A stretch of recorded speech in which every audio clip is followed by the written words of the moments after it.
নমস্কার। ইন্দিরা গান্ধী রাষ্ট্রীয় মুক্ত বিশ্ববিদ্যালয় আঞ্চলিক সদর দপ্তর কলকাতা কেন্দ্র থেকে BHIC 114 History of Modern Europe 2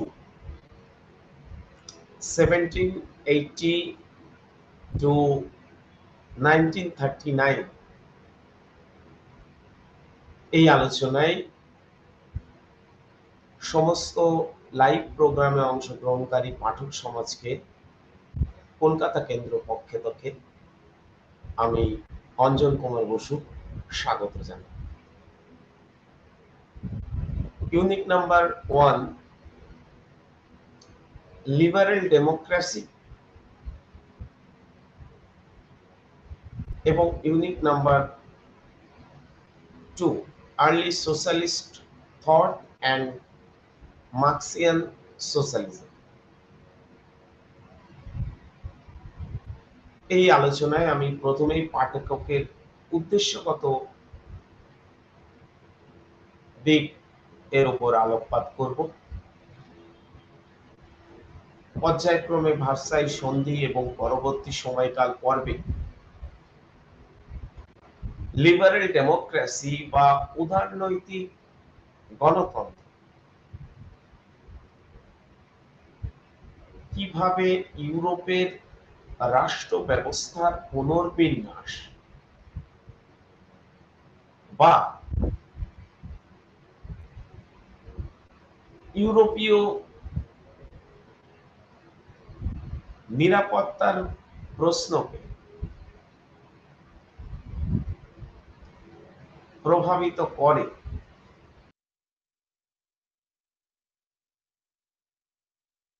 প্রসঙ্গে আমি ভার্সাই সন্ধি এবং পরবর্তী সময়কাল এর মধ্যে দিয়ে উদারনৈতিক গণতন্ত্রের যে পরীক্ষামূলক প্রয়োগ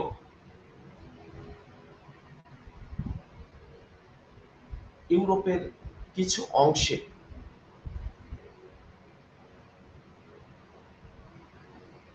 করা হয়েছিল তার উপর আলোকপাত করব। বিশেষ করে জার্মানির ভাইমার বা ওয়াইমার প্রজাতন্ত্র, এছাড়া ব্রিটেন ও ফ্রান্সের নিরাপত্তার অনুসন্ধান,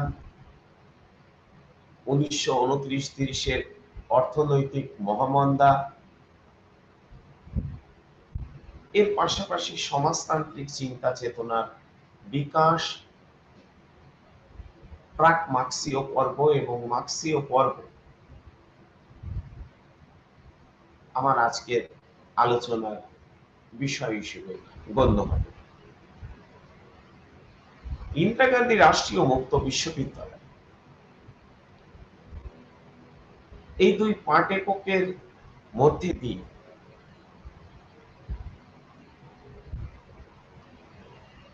ইতিহাস পাঠক সমাজকে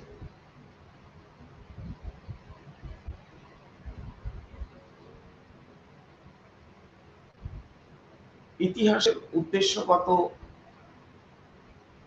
দিক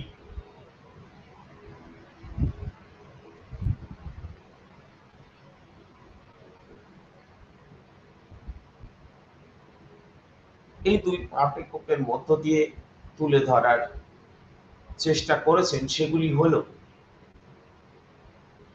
ভার্সাই সন্ধি এবং পরবর্তীকালে ইউরোপীয় রাষ্ট্র ব্যবস্থার পুনর্বিন্যাস, ভাইমার বা ওয়াইমার প্রজাতন্ত্রের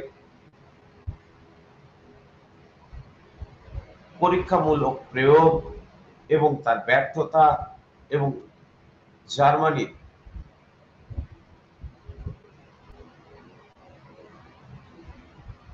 বিকল্প ধরনের রাজনৈতিক চিন্তা চেতনার বৃদ্ধি, এই বিষয়গুলি প্রাধান্য পেয়েছে। তাছাড়া এই পাঠ এককের মধ্য দিয়ে আমরা এটাও দেখতে পাবো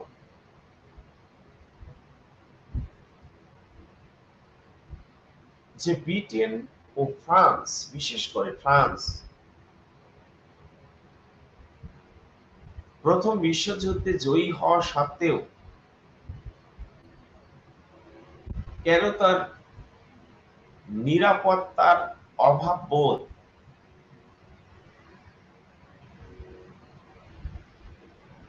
বারবার অনুভূত হয়েছিল।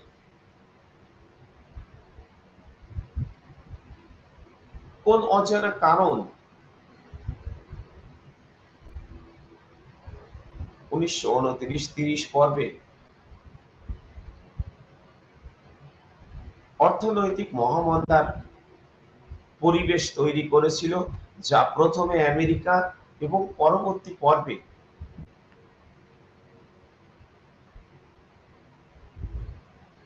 সমগ্র বিশ্বব্যাপী তার জাল বিস্তার করেছিল। এই পাঠ্যক্রমগুলির মধ্য দিয়ে আমরা সমাজতান্ত্রিক চিন্তা চেতনা,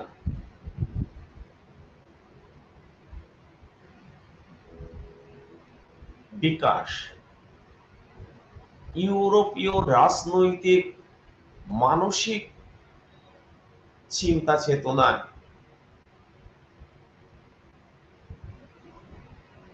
ক্রমে একটা স্পষ্ট রূপ লাভ করছিল। বিশেষ করে আমরা প্রাক মার্ক্সীয় পর্বের সমাজতান্ত্রিক চিন্তা চেতনা, যেটাকে আমরা ইউটোপিয়ান সোশ্যালিজম, টমাস মোরের ইউটোপিয়ান সোশ্যালিস্ট চিন্তা চেতনা,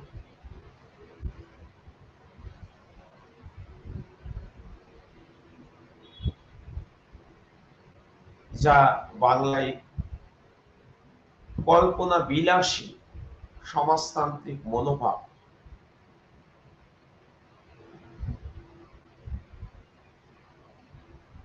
সেই পর্ব সম্পর্কেও পাঠ্যক্রমের মধ্য দিয়ে একটা পাঠক সমাজের স্পষ্ট ধারণা তৈরি হয়।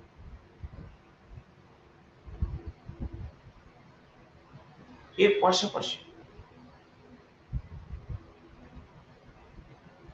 প্রাক মার্ক্সীয় পর্ব থেকে মার্ক্সীয় পর্বে সমাজতান্ত্রিক চিন্তা চেতনা যে নূতন রূপ কার্ল মার্কস এবং তার আজীবন বন্ধু ফ্রেডরিক এঙ্গেলস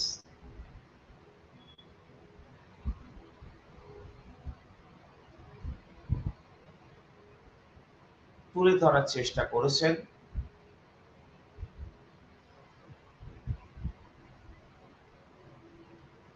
পাঠকের মধ্য দিয়ে পাঠক সমাজ সে বিষয়েও একটা স্বচ্ছ ধারণা উপলব্ধি করবে।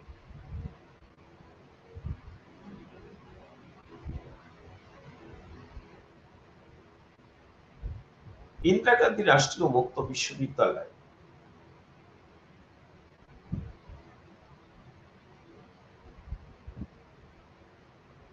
মডার্ন ইউরোপ 2 বা হিস্ট্রি অফ মডার্ন ইউরোপ 2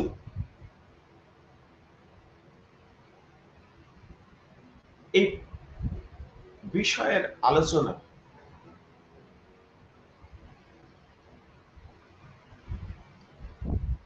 একদম সূচনা লগ্নের ইউনিট নাম্বার 1 এবং ইউনিট নাম্বার 2 মধ্য দিয়ে পাঠক সমাজকে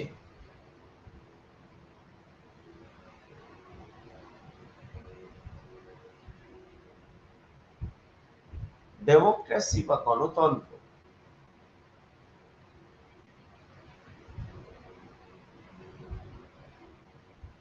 এর বিকাশ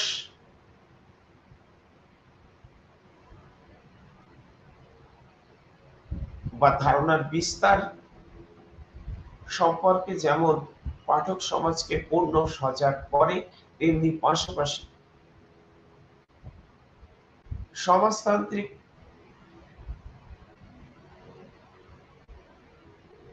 চিন্তা চেতনা কিভাবে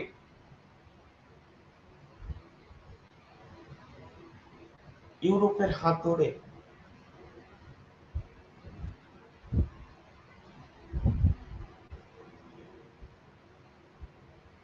আন্তর্জাতিক বিশ্বে বিস্তার লাভ করে, সে বিষয়েও একটা পূর্ণ সচেতনতা পাঠক সমাজকে প্রদান করতে চায়।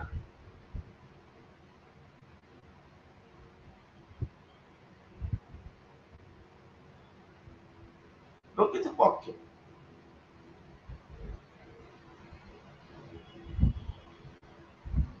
প্রথম বিশ্বযুদ্ধের দীর্ঘ 4 বছরে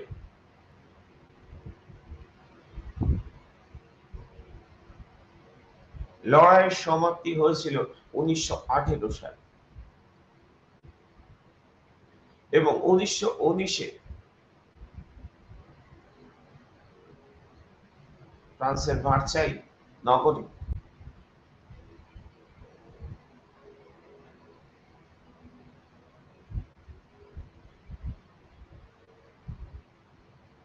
জয়ী এবং পরাজিত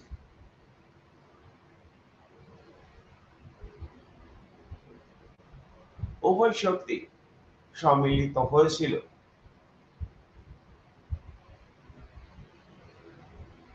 এক বিশেষ সমঝোতার পরিবেশ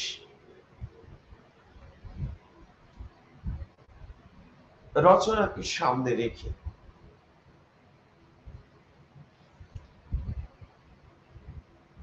এবং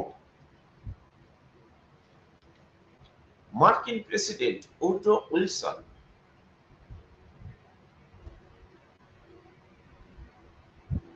যিনি একজন গণতান্ত্রিক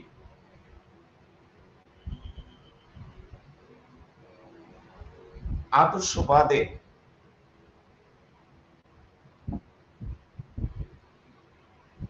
সার্থক প্রতিফলন হিসেবে নিজেকে তুলে ধরেছিলেন,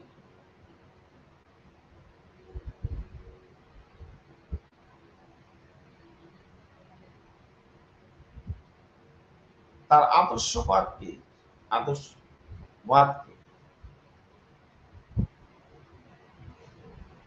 সামনে রেখে ভার্সাই সন্ধির আয়োজন করা হয়েছিল।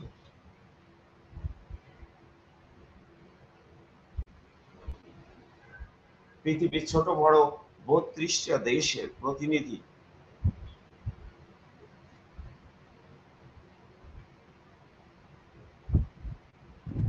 12 জানুয়ারি 1919-এ প্যারিসে এই শান্তি সম্মেলনে অংশগ্রহণ করেছে।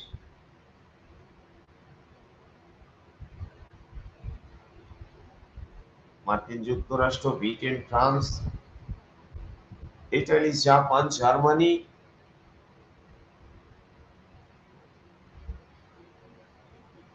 এমনকি ভারত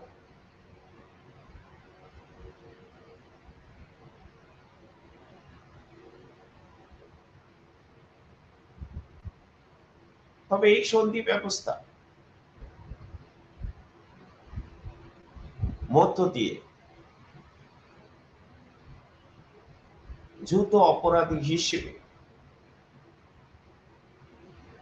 জার্মানিকে দায়ী করা হয়েছিল এবং জার্মানিকে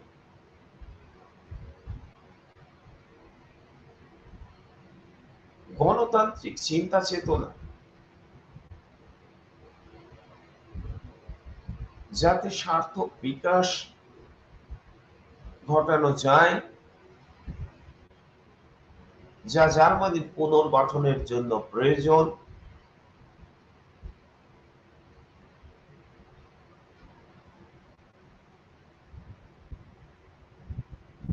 তারই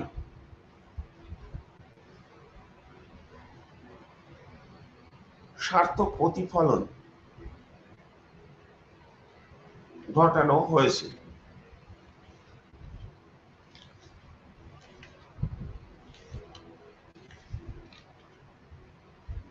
এবং জার্মানির প্রতিনিধিদের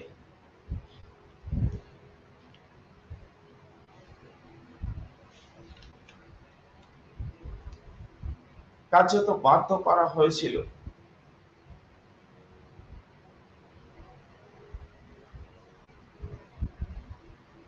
তার উপর যে জাতীয় শর্ত চাপিয়ে দেওয়া হয়েছিল সেগুলোকে মেনে নিতে।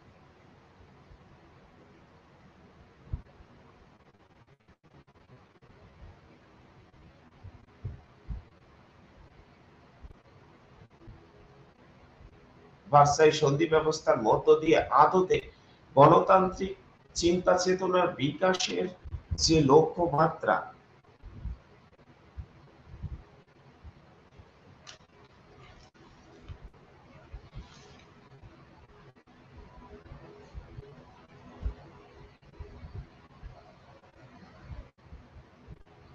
রাখা হয়েছিল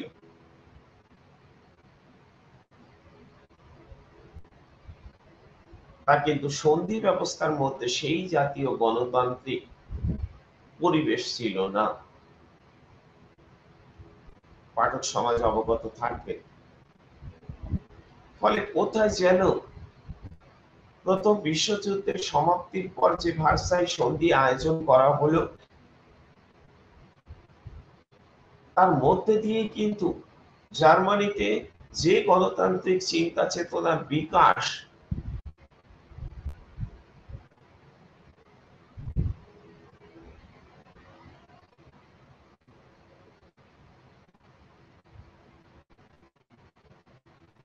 ঘটানোর উদ্যোগ গ্রহণ করা হয়েছিল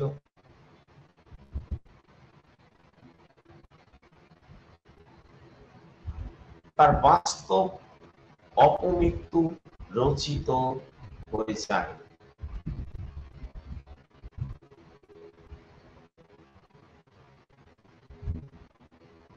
1918 সালে ওয়াইমার প্রজাতন্ত্র প্রতিষ্ঠিত হয়েছিল।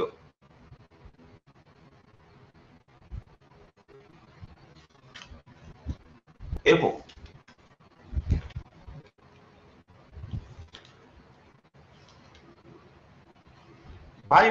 ওয়াইমার প্রজাতন্ত্র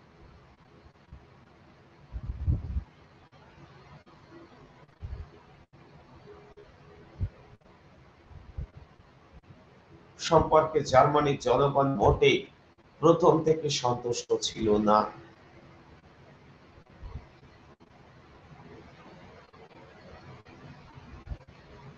সেখানকার জনগণ কাইজার দ্বিতীয় উইলিয়ামের নীতিকে তাদের অবক্ষয় বা পতনের কারণ মনে করেছিল।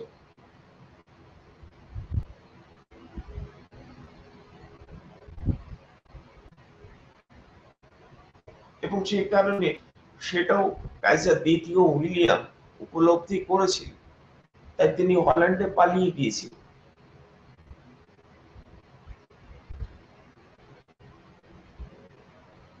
10ই নভেম্বর 1918 সালে যে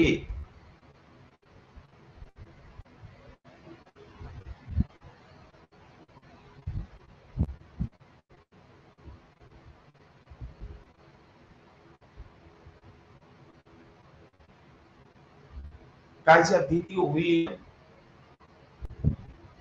নিজের দেশ ত্যাগ করে হল্যান্ডে পালিয়ে গেলেন,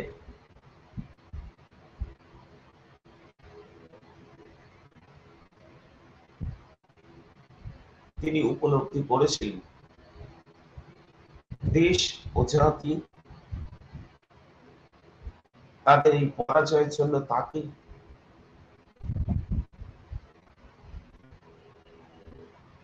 অপরাধী মনে করে। যাই হোক, জার্মান সমাজতান্ত্রিক নেতা সোশ্যাল ডেমোক্রেটিক পার্টির ফ্রেডরিক এবার্টের নেতৃত্বে জার্মানিতে একটা প্রজাতন্ত্র ঘোষিত হলো এবং জার্মানিতে রাজতন্ত্রের অবসান রচিত হল।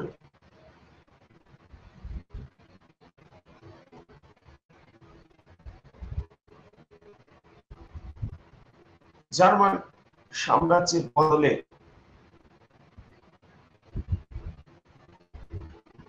জার্মান প্রজাতন্ত্র প্রতিষ্ঠিত হল।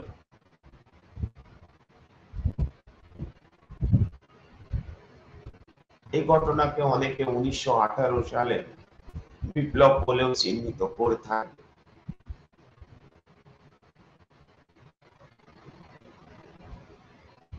তবে এটা ঠিক, এটা বিশৃঙ্খলার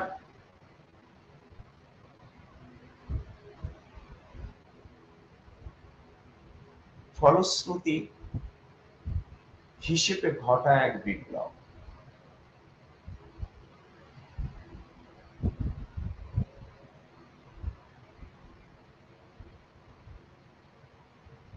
জার্মানির রাজধানী বার্লিনে নানা গোলযোগ চলতে থাকায় নিকটবর্তী ভাইমার শহরে এই প্রজাতান্ত্রিক সরকারের কর্মকেন্দ্র প্রতিষ্ঠিত হয়। এই কারণে এটার নাম হয় ভাইমার বা ওয়াইমার প্রজাতন্ত্র। শুরু থেকেই নানান জটিল সমস্যার সম্মুখীন হতে হয়েছিল। এক হচ্ছে হতাশা, ক্ষুধা, বেকারত্ব, মুদ্রাস্ফীতি, আর্থিক সংকট, সন্ত্রাস এবং বিদ্রোহকে নিত্য সঙ্গী করে প্রজাতন্ত্র তার পথ চলা শুরু করে।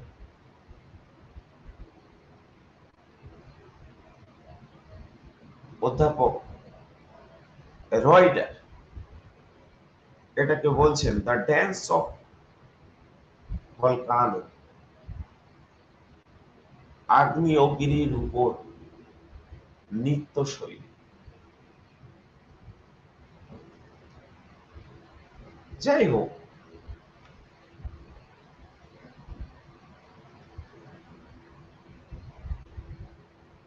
কিছুদিনের মধ্যে ভাইমার প্রজাতন্ত্র সম্পর্কে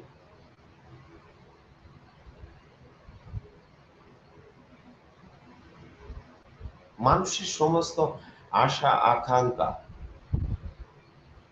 বিশেষ করে জার্মানির জনগণের পদদলিত হয়েছিল।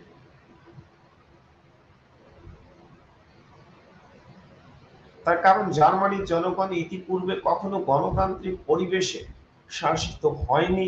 তারা রাজতান্ত্রিক শাসন ব্যবস্থা বা একনায়কতান্ত্রিক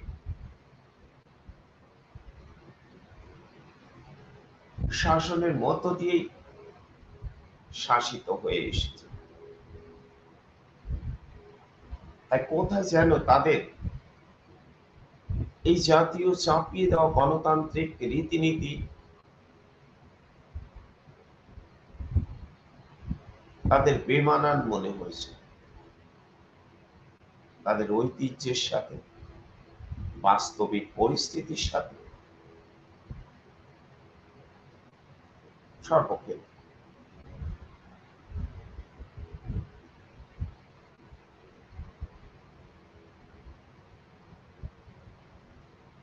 তাই কিছুদিনের মধ্যে ভাইমার প্রজাতন্ত্র নানান প্রশ্নের মুখে এসে দাঁড়িয়ে পড়ে।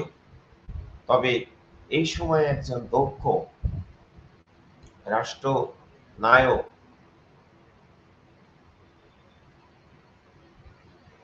স্ট্রেসামের পরিস্থিতিকে সামাল দেন। আন্তর্জাতিক দুনিয়ার সাথে জার্মানি বিরোধকে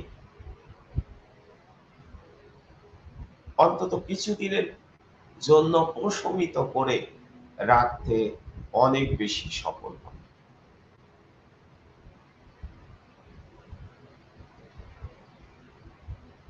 তবে এই সময়ে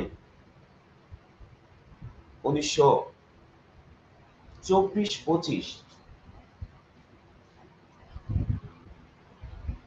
পর্বে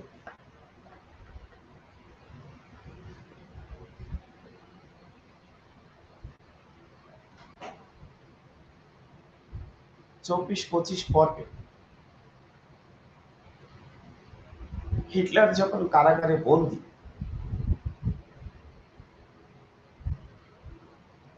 তখন সেখানে তিনি তার আত্মজীবনী মেইন ক্যাম্প রচনা করেন এবং জার্মানির উপর ঘটা ভার্সাই সন্ধি ব্যবস্থার মধ্যে যে নানান ধরনের সমস্যাগত দিক রয়েছে এবং এটা যে জার্মান জনগণের পক্ষে মঙ্গলজনক নয়, সেই বার্তা তিনি তার মেইন ক্যাম্পের মধ্য দিয়ে জার্মান জনগণকে সজাগ করে তোলেন। ফলে জার্মানিতে গুস্তাভো স্ট্র্যাসাম্যানের সমাপ্তি পরবর্তী পর্বে হিটলারের উত্থানের পর্ব শুরু হয়। ইতিমধ্যে আন্তর্জাতিক রাজনীতিরও অনেক জল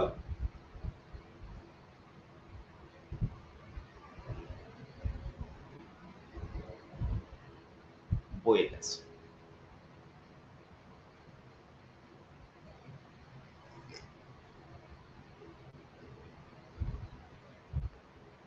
আমার পরবর্তী আলোচনার বিষয়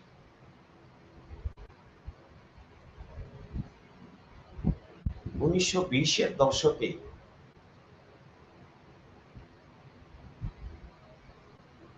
ভার্সাই পরবর্তী পর্বে ব্রিটেন ও ফ্রান্সের নিরাপত্তার অনুসরণ।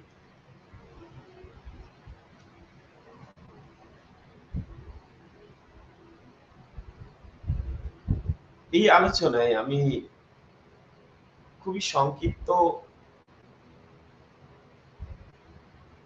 আকারে পাঠক সমাজকে বলতে চাই, ব্রিটেন ও ফ্রান্স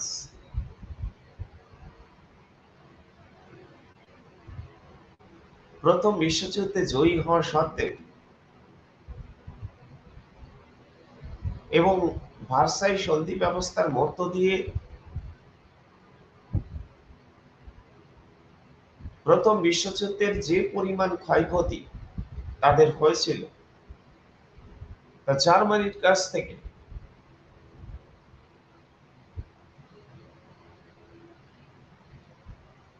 পাওয়ার উদ্যোগ গ্রহণ করেছিল।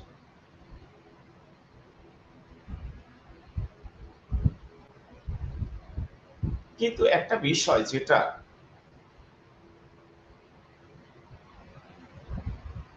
পাঠক সমাজকে আমি বলতে চাই, ফ্রান্সে, বিশেষ করে ফ্রান্সে জার্মানি সম্পর্কে একটা ভীতি কাজ করেছিল।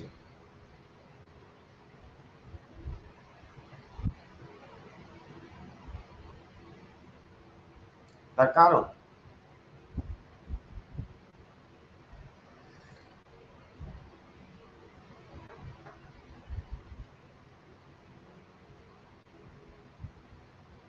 আঠারোশো সত্তরে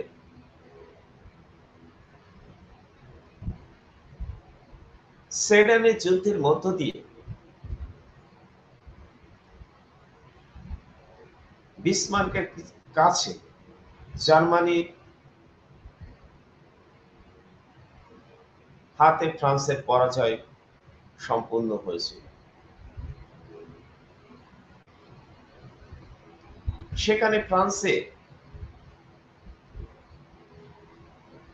সমস্ত ধরনের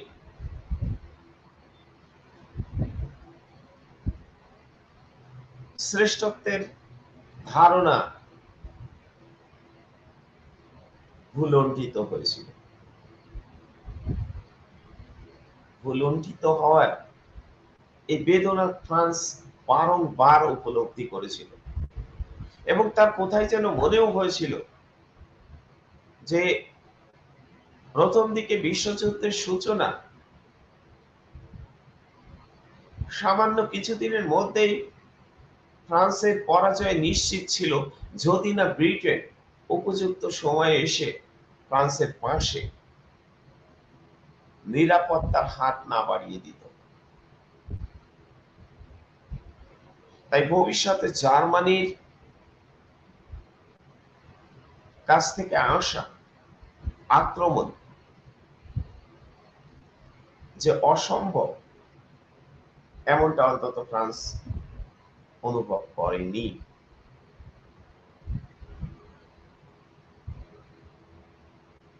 মাত্র 2 দশকের মধ্যেই তার প্রমাণ মেলে দ্বিতীয় বিশ্বযুদ্ধের ঘটনা। তাই ফ্রান্স বারবার জার্মানির সাথে, ব্রিটেনের সাথে এবং অন্যান্য ইউরোপীয় শক্তির নিকট, বিশেষ করে আমেরিকা,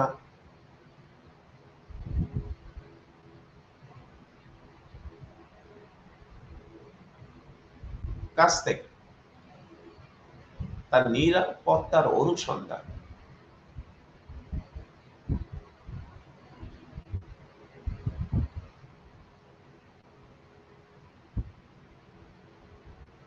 চালিয়ে গিয়েছে। তাছাড়া ব্রিটেন ও ফ্রান্সের মধ্যেও একটা মতাদর্শগত বিরোধ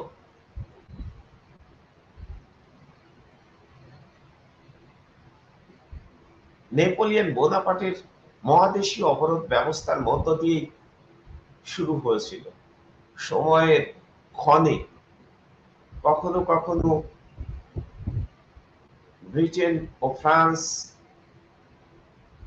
মৈত্রী জোট বন্ধনে আবদ্ধ হয়েছে, কিন্তু তার মানসিক দূরত্ব সবসময় ছিল। তাই ব্রিটেন ফ্রান্সের নিরাপত্তার বিষয় সম্পর্কে নিশ্চিত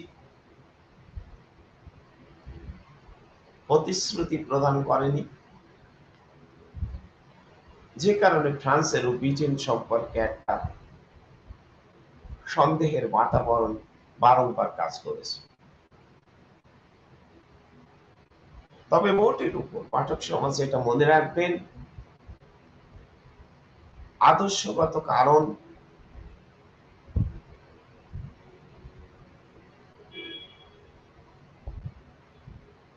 এর সন্ধিক্ষণে দাঁড়িয়ে ব্রিটেন ও ফ্রান্সের সম্পর্ক বারংবার আন্দোলিত হয়েছে।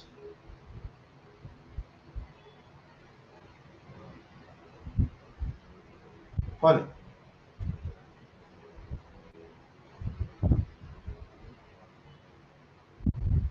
ব্রিটেন ও ফ্রান্সের নিরাপত্তার অনুসন্ধানটি এই পর্বে আমরা যথেষ্টভাবে অনুভব করেছি।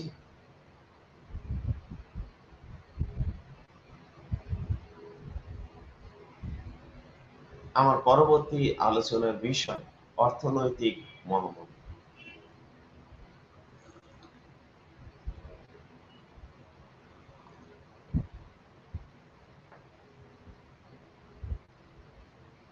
উনিশশো 30 পর্বে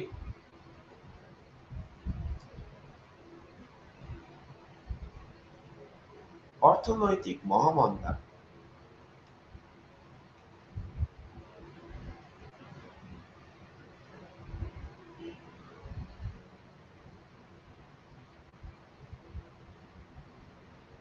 বিশেষ করে আমেরিকার শেয়ার বাজারে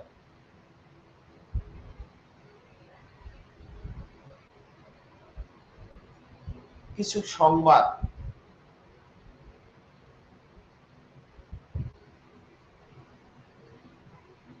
এই এই মহামন্দার পরিবেশকে দারুণভাবে প্রকট করে তোলে।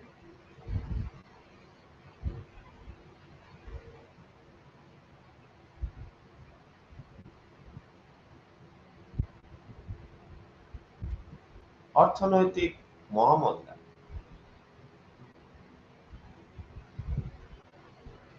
কবলে পড়ে মার্কিন যুক্তরাষ্ট্র, ইউরোপীয় রাজনীতি, বিশ্ব ঋণদান নীতি,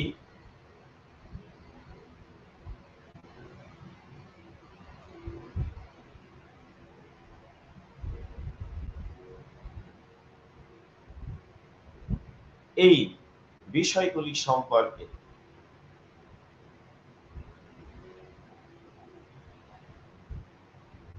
স্থির সিদ্ধান্ত গ্রহণ করে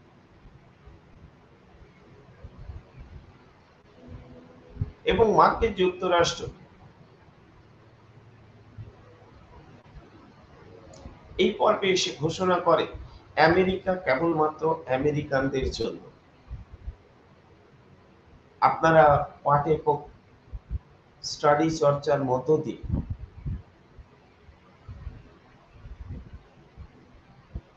আরো অনেক সূক্ষ্ম বিষয় উপলব্ধি করবেন।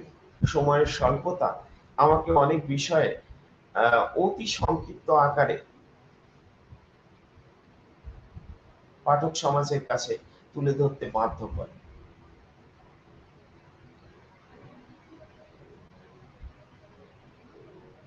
তবে এই অর্থনৈতিক মহামন্দা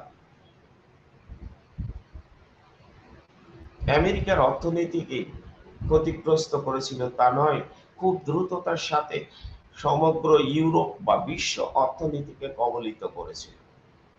কি কারণ ছিল, সেই অনুসন্ধানের দিকে যদি আমরা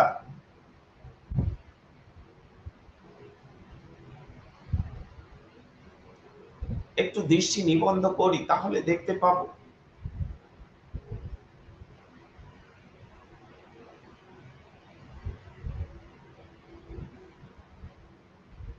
1929-এর পূর্বে বা যখন থেকে এই মহামন্দার প্রবণতা তৈরি হয় তার আগে আমেরিকার শেয়ার বাজারে যথেষ্ট তেজি লক্ষ্য করা গেছিল। হঠাৎ করে সেখানে খবর আসে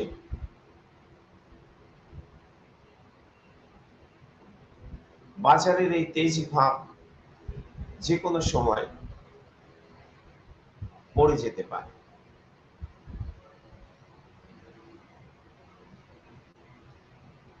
সঙ্গে সঙ্গে যারা বিনিয়োগকারী ছিলেন তারা তাদের শেয়ার বিক্রি করতে শুরু করেন। মাত্র 2-3 দিনের মধ্যে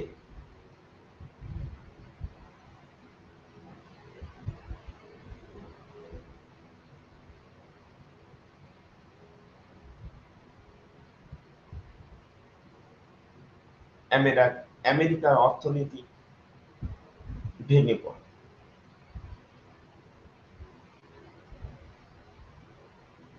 ওয়ার্ল্ড ট্রেড সেন্টার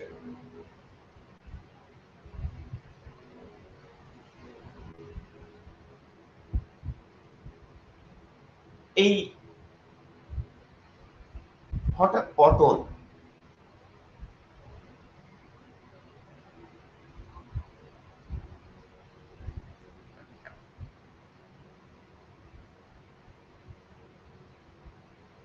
মানুষের মধ্যে একটা প্যানিক তৈরি করে।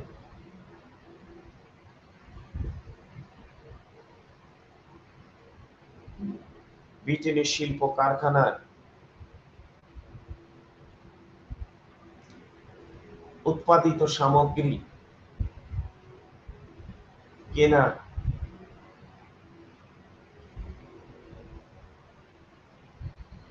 বা আমেরিকার শিল্প কারখানা উৎপাদিত সামগ্রী কেনা বা ফ্রান্সের শিল্প কারখানা উৎপাদিত পণ্য সামগ্রী কেনা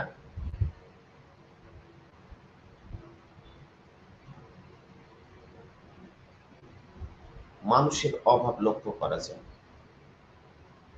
এত দ্রুততার সাথে আমেরিকার অর্থনৈতিক মহামন্দার প্রভাব ইউরোপের বিভিন্ন দেশে ছড়িয়ে পড়ে এবং একটা সময় পর্বে এসে মার্কিন যুক্তরাষ্ট্র ঘোষণা করে আমেরিকা কেবলমাত্র আমেরিকানদের জন্য। তার পক্ষে ঋণদান নীতি চালিয়ে যাওয়া এবং আন্তর্জাতিক ঘটনা প্রবাহ বা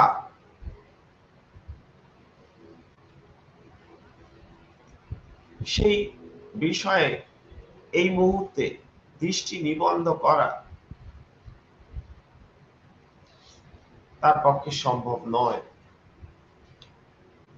যা পূর্ণ সুযোগ গ্রহণ করে জার্মানির হিটলার।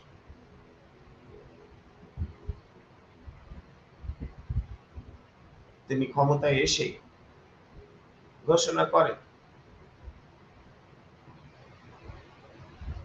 জার্মানির পক্ষে ক্ষতিপূরণ মেটানো সম্ভব নয়। তার কারণ তিনি একটা স্পষ্ট যুক্তি খাড়া করেন, তা হচ্ছে তিনি আমেরিকার কাছ থেকে ঋণ নিয়ে সেই ঋণ মিত্রপক্ষের রাষ্ট্রগুলির ক্ষতিপূরণ বাবদ জার্মানি প্রদান করে। অতএব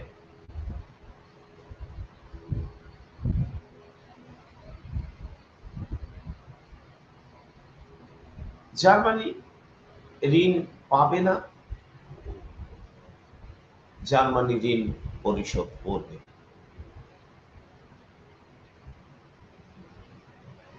ফলে ভার্সাইয়ের মধ্যে দিয়ে যে গণতান্ত্রিক চিন্তা চেতনার বিকাশ হয়েছিল, অর্থনৈতিক মহামন্দা তার উপর মৃত্যুর শেষ ব্রেকটি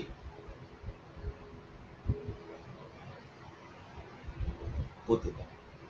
অন্তত জার্মানির গণতান্ত্রিক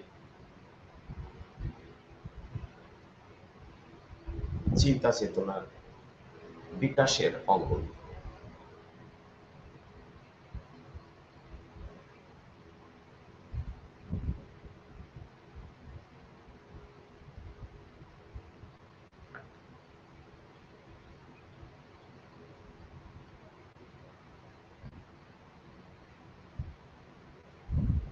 আমার পরবর্তী আলোচনার বিষয় সমাজতান্ত্রিক চিন্তা চেতনার বিকাশ।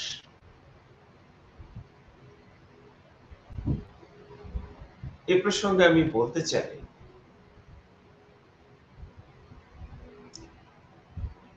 ব্রিটেনের শিল্প বিপ্লব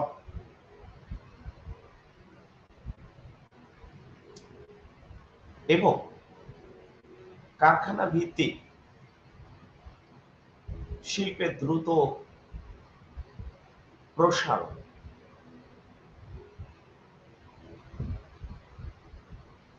যেভাবে মালিক শ্রমিক সম্পর্কের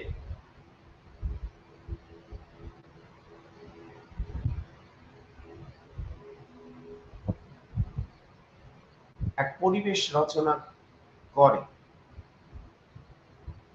যেখানে কারখানা মালিকরা প্রচুর পরিমাণে মুনাফা ভোগ করে স্ফীত হয়ে ওঠে। অনেক সমৃদ্ধ বা ধনী, এই সেন্সে আমরা বিষয়টাকে দেখতে চাই, হয়ে ওঠে। অন্যদিকে শ্রমিকরা নামমাত্র মজুরিতে, অর্ধাহারে, রোগ, বিনা চিকিৎসা, উপযুক্ত পুষ্টির অভাব,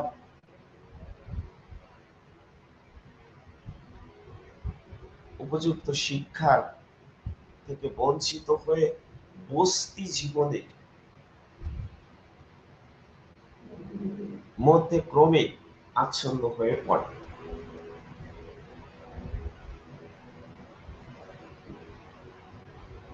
ফলে এই সময় শ্রমিকদের এই শোচনীয় অবস্থা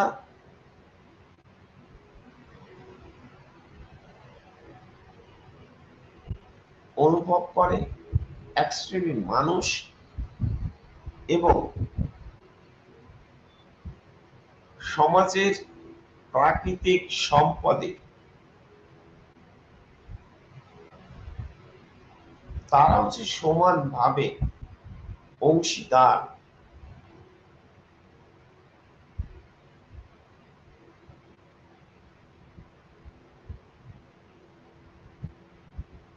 তা উপলব্ধি করে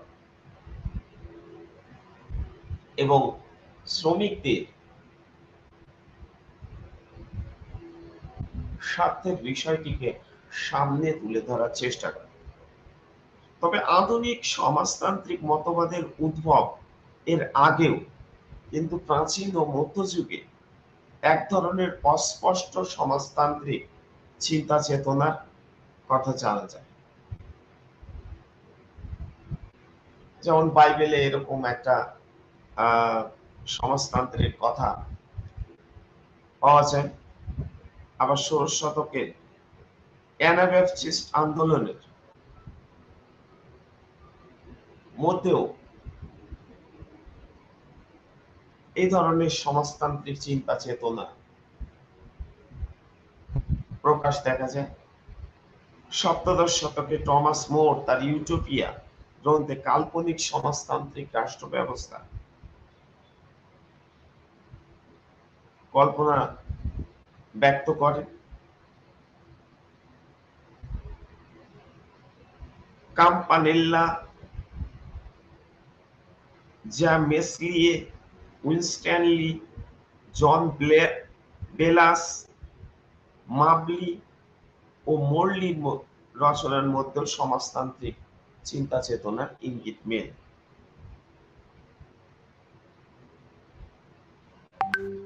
রুশোর রচনা ফরাসি বিপ্লবের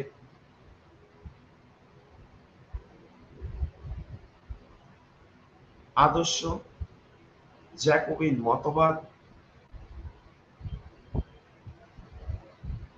এবের ও ব্যাবিউপের মতবাদের মধ্যেও সমাজতন্ত্রের উৎস পাওয়া যায় এবং জ্যাকোবিন, এভার্ট বা ব্রিসো ফরাসি বিপ্লবের সময় সমাজতন্ত্রের গণবন্টনের কথা বলে।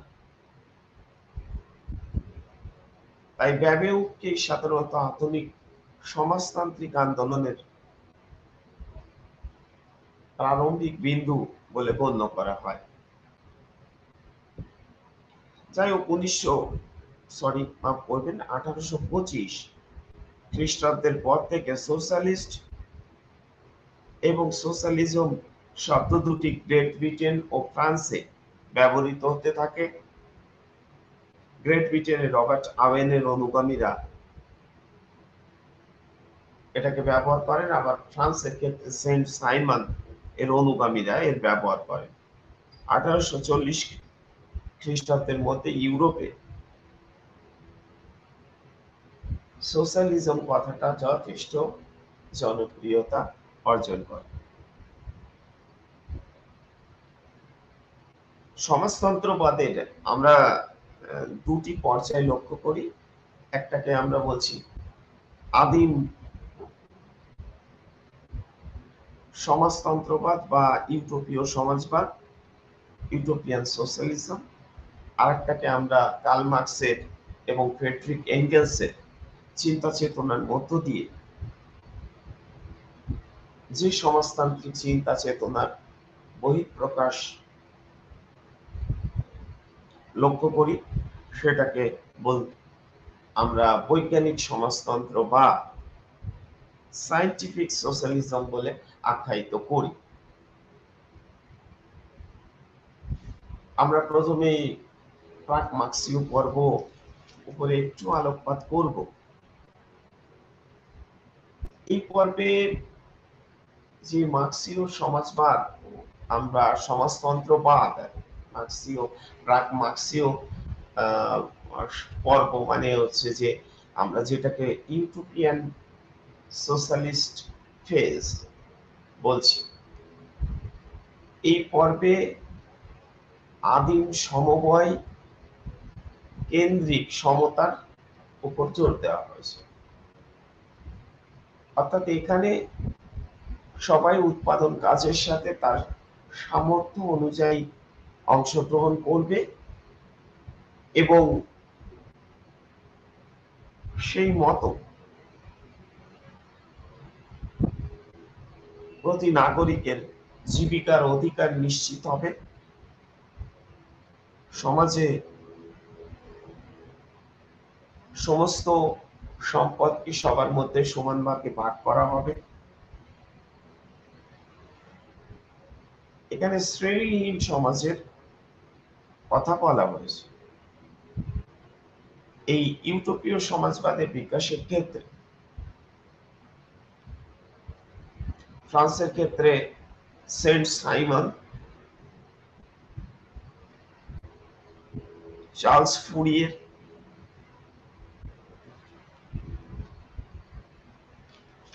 এর কথা আমরা উল্লেখ করতে পারি। আবার সেন্ট সাইমনের একেবারে সমসাময়িক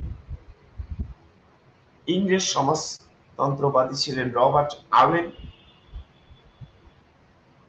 যার সময় পর্ব ছিল 1771 থেকে 1858, যিনি ইংল্যান্ডের শ্রমিকদের ট্রেড ইউনিয়নগুলি উপর গুরুত্ব আরোপ করেছিলেন।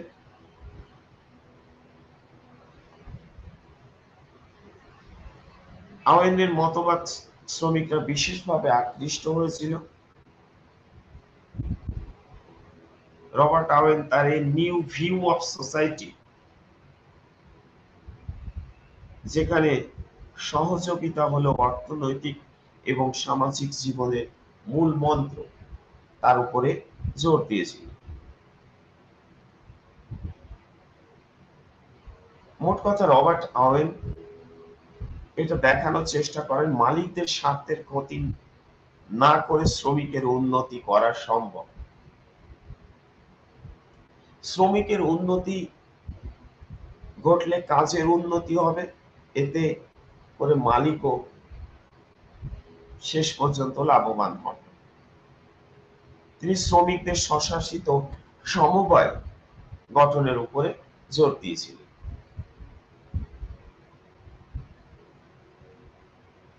এছাড়াও চার্লস ফুরিয়ের, ফরাসি চিন্তাবিদ, সেন্ট সাইমনের বিশেষ অনুগামী। তিনি বাণিজ্যিক আক্রমণ, প্রতিযোগিতার নিন্দা করেন। এছাড়াও লুই ব্ল্যাঙ্কি, অগস্ট ব্ল্যাঙ্কি এবং ফিলিপ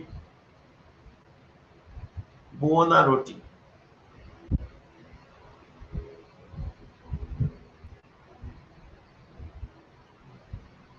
যারা ইংল্যান্ড, ফ্রান্স প্রভৃতি রাষ্ট্রে পুঁজিবাদের বিরুদ্ধে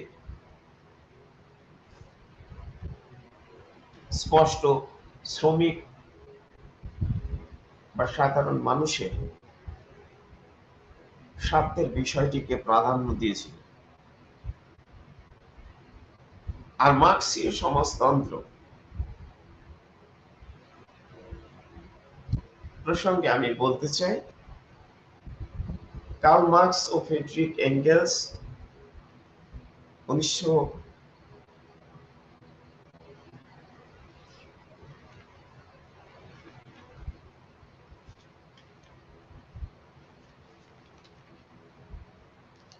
48।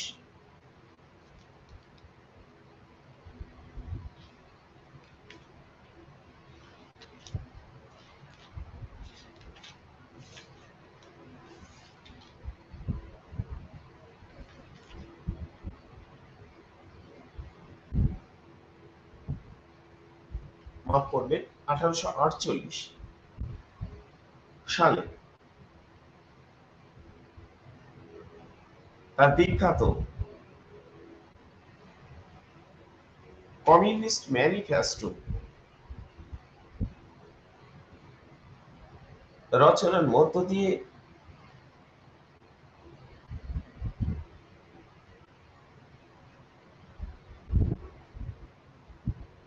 সমাজতন্ত্রের এক নতুন আদর্শবাদকে সামনে এনেছিলেন। অতঃপর তার critic of political economy, Das capital, যা 1867-তে প্রকাশিত হয়,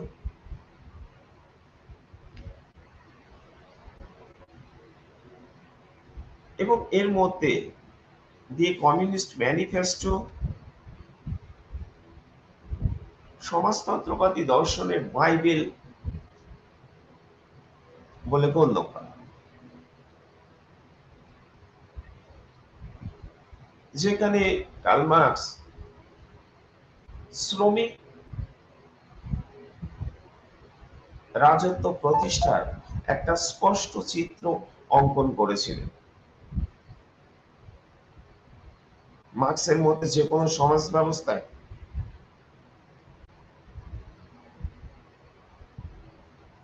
সম্পদের উৎপাদন ব্যবস্থায় সমাজকে চালিত করে।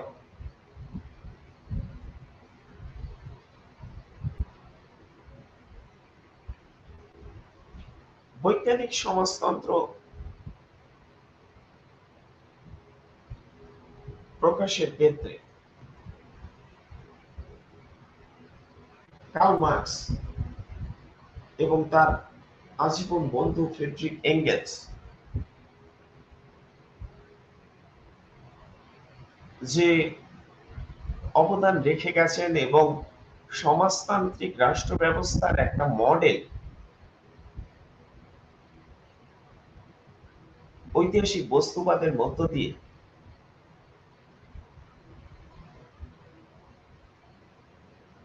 নির্মাণ করেছেন,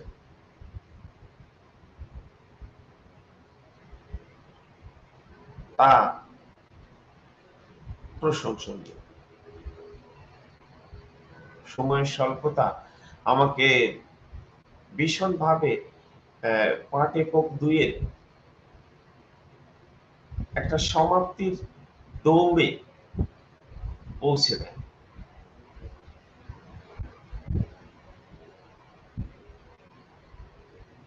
পাঠক সমাজ এটা মনে রাখবেন যে ইন্দিরা গান্ধী রাষ্ট্রীয় মুক্ত বিশ্ববিদ্যালয় তার স্টাডি মেটেরিয়ালস এর মধ্য দিয়ে সমাজতন্ত্রবাদের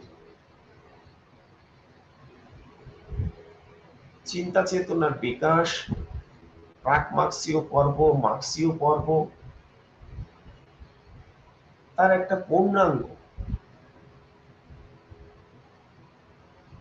চিত্র যেমন ইউনিট নাম্বার 2 তে দেওয়ার চেষ্টা করেছে, তার পাশাপাশি ইউনিট নাম্বার 1 এ গণতান্ত্রিক চিন্তা চেতনা কিভাবে ইউরোপের পরিমণ্ডলকে আরো বেশি ব্যক্ত বা প্রসারিত হওয়ার দিকে ঠেলে দিয়েছে,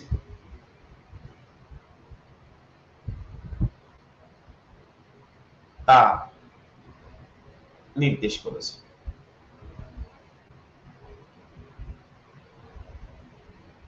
আমি আমার আলোচনা আজকের মতো এখানেই সমাপ্তি ঘোষণা করছি।